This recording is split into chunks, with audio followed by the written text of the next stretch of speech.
Assalamualaikum warahmatullahi wabarakatuh.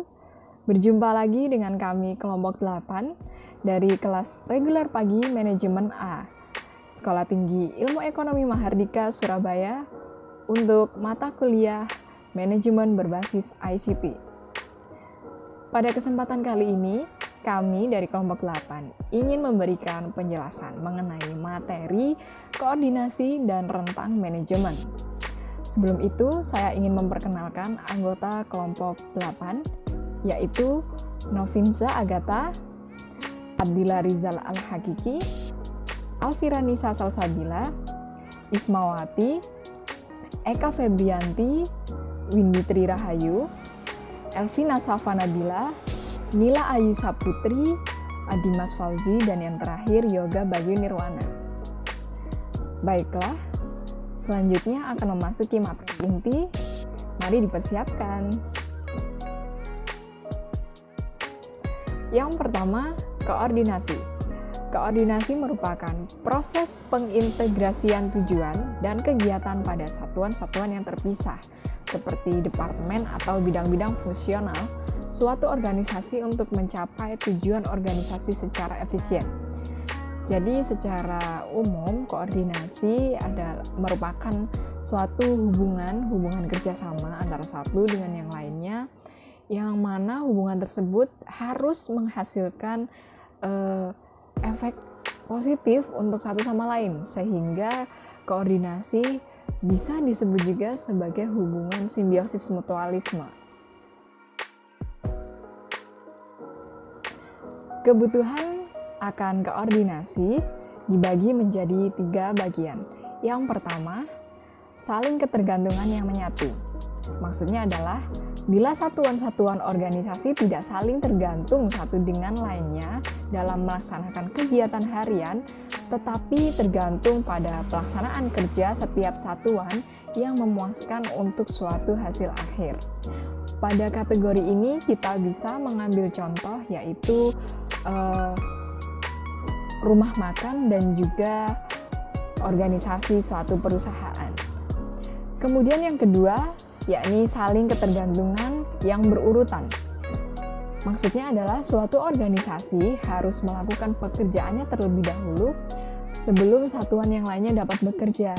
Jadi dalam kategori ini kita dapat mengambil contoh seperti proyek pembangunan konstruksi maupun juga ekspedisi pengiriman. Kemudian yang ketiga, saling ketergantungan timbal balik.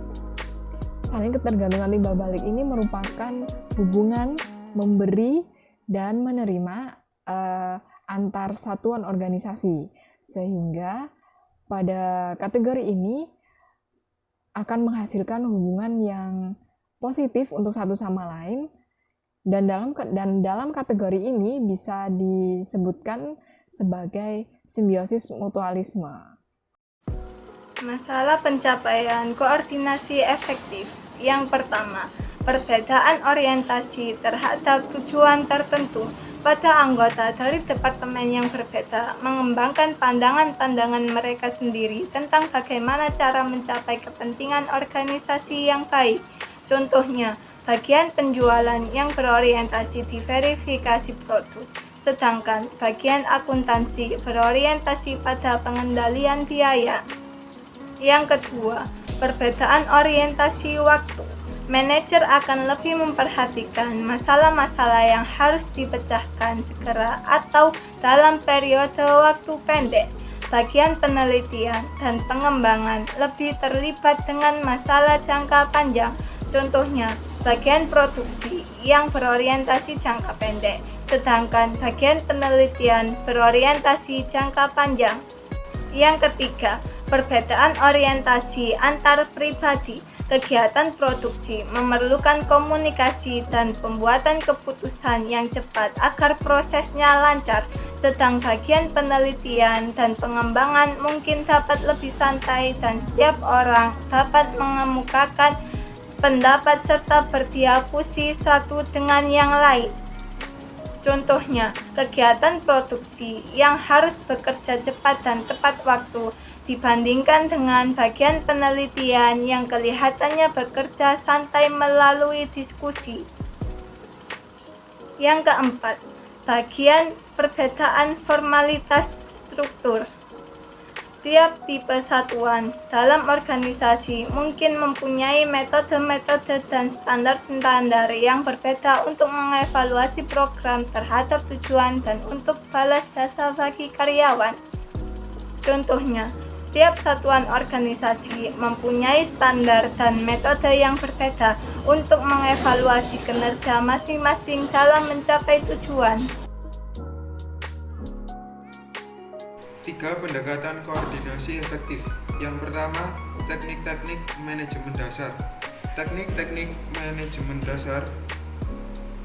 Yang pertama, hierarki manajerial adalah rantai perintah, aliran informasi dan kerja, wewenang formal, hubungan tanggung jawab, dan akuntabilitas jelas yang dapat menumbuhkan integrasi bila dirumuskan secara jelas serta dilaksanakan dengan pengarahan yang tepat. Yang kedua, aturan dan prosedur.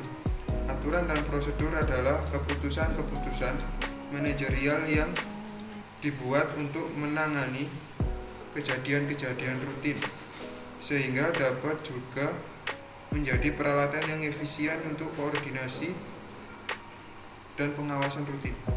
Yang ketiga, rencana dan penetapan tujuan.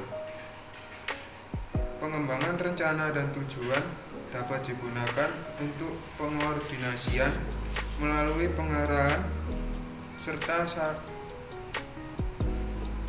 seluruh satuan organisasi terhadap sasaran-sasaran yang sama.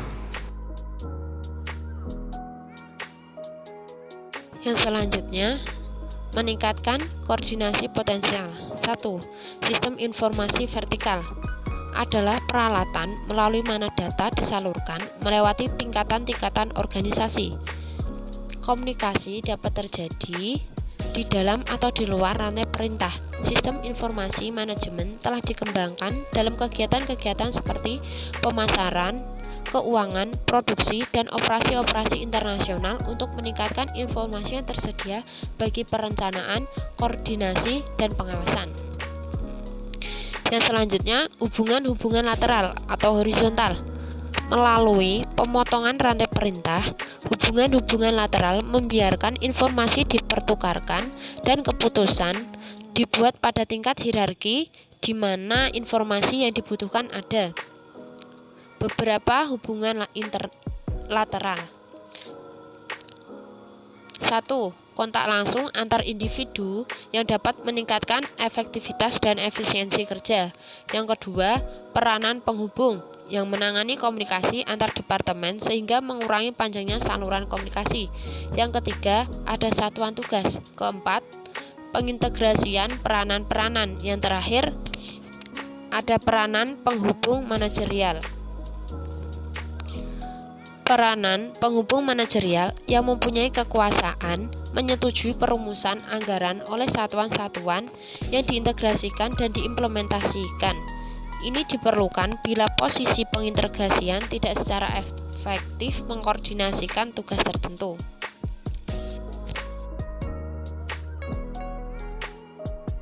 Kebutuhan koordinasi ada 2 cara, yaitu penciptaan sumber daya tambahan dengan cara adanya penambahan tenaga kerja, bahan baku atau waktu, tugas diperingan, dan masalah-masalah yang timbul berkurang. Yang kedua, penciptaan tugas-tugas yang dapat berdiri sendiri, yaitu mengubah karakter satuan-satuan organisasi, kelompok tugas yang dapat berdiri sendiri diserahkan suatu tanggung jawab penuh salah satu organisasi. Kita memasuki rentang manajemen. Rentang manajemen bisa disebut juga sebagai rentang kendali atau span of management atau span of control, yang merupakan jumlah bawahan yang langsung melapor kepada manajer tertentu. Alasan mengapa kita memilih rentang, yang pertama, karena rentang manajemen bisa mempengaruhi efisiensi manajer dan efektivitas prestasi bawahannya. Peran dari manajer adalah mengatur lebar atau sempitnya rentang. Rentang yang terlalu lebar dapat membuat tidak efisien. Namun rentang yang terlalu sempit dapat membuat manajer tidak dapat berperan seutuhnya. Yang kedua, terdapat hubungan antara rentang manajemen pada seluruh organisasi dengan struktur organisasinya. Semakin sempitnya rentang dapat membuat struktur organisasi berbentuk tol, yang dimana banyak pengawasan yang dilakukan oleh manajemen puncak terhadap bawahannya. Dan manajemen yang terlalu lebar akan berbentuk flat, di mana tingkatan manajemen semakin sedikit. Untuk materi yang selanjutnya adalah rentan manajemen lebar. Tingkat hierarki yang semakin tinggi cenderung mengurangi kecepatan waktu penyebaran informasi dari atas ke bawah. Lebih banyak tingkatan yang harus dilalui informasi, lebih besar kemungkinan terjadi distorsi. Penambahan tingkatan manajemen memakan biaya karena memerlukan penambahan gaji manajerial. Jadi, pada intinya semakin lebar rentan manajemen, maka biaya untuk manajer menurun dan biaya untuk aktivitas operasional meningkat, begitupun sebaliknya. Kemudian, rentan manajemen sempit. Umumnya, moral dan produktivitas karyawan akan meningkat dalam organisasi kecil daripada organisasi besar. Rentan yang terlalu lebar berarti manajer tidak akan dapat menjalankan fungsinya dengan efektif dan mencurahkan perhatiannya kepada seluruh bawahan secara perseorangan. Koordinasi dan kooperasi berkembang baik karena setiap individu harus mengelola fungsi sendiri dan dengan bantuan minimum dari atasan. Jadi pada intinya dalam rentan manajemen yang sempit, manajer memiliki lebih sedikit bawahan di bawahnya. Dalam struktur organisasi klasik, aktivitas dan efisiensi operasi ditentukan oleh jumlah orang di bawah pengawasan langsung seorang manajer. Beberapa faktor yang mempengaruhi rentang manajemen. 1. Kesamaan fungsi-fungsi. Semakin sejenis fungsi-fungsi yang dilaksanakan oleh kelompok kerja, rentangan semakin lebar. 2. Kedekatan geografis. Semakin dekat kelompok kerja ditempatkan secara fisik, rentangan semakin lebar. 3. Tingkat pengawasan langsung yang dibutuhkan. Semakin sedikit pengawasan langsung yang dibutuhkan, rentangan semakin lebar. 4. Tingkat koordinasi pengawasan yang dibutuhkan.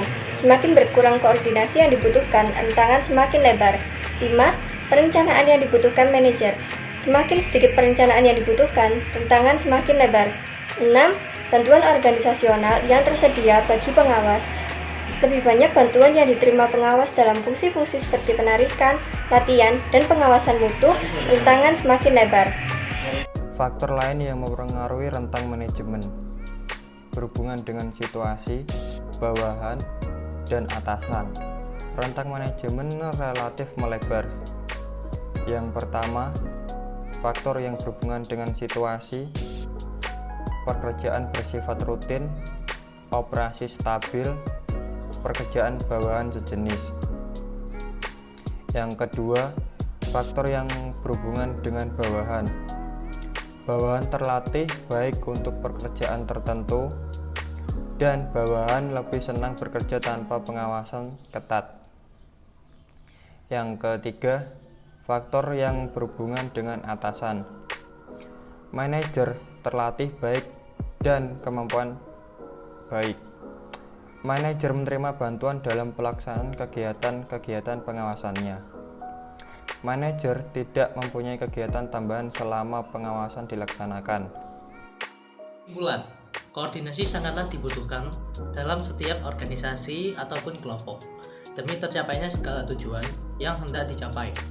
Komunikasi merupakan suatu kunci utama dalam tercapainya suatu koordinasi yang efektif.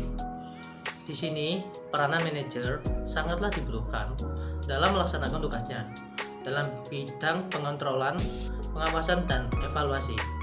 Kedekatan hubungan dan kelancaran informasi antara manajer dengan bawahan juga sangat perlu diperhatikan agar dalam pelaksanaan tugas tidak terdapat kesalahan informasi atau miscommunication ataupun tekanan dalam pekerjaan lainnya. Selain koordinasi yang efektif dalam pencapaian tujuan, juga perlu diperhatikan jumlah bawahan yang dapat dikendalikan secara efektif oleh seorang manajer atau yang bisa disebut dengan rentang manajemen. Memang sulit untuk menentukan jumlah yang ideal, karena hal ini tergantung pada banyaknya variabel seperti besarnya organisasi, teknologi, spesialisasi, kegiatan-kegiatan rutin, tingkat manajemen, dan sifat-sifat pekerjaan lainnya. Namun setidaknya, kita dapat menentukan rentang yang optimal untuk situasi khusus melalui penentuan batasan tentangan bagi organisasi pada umumnya. Terlalu melebarnya rentang berarti manajer harus mengendalikan jumlah bawahan yang besar sehingga menyebabkan tidak efisien. Sebaliknya, jika rentang terlalu sempit dapat menyebabkan manajer tidak digunakan sepenuhnya.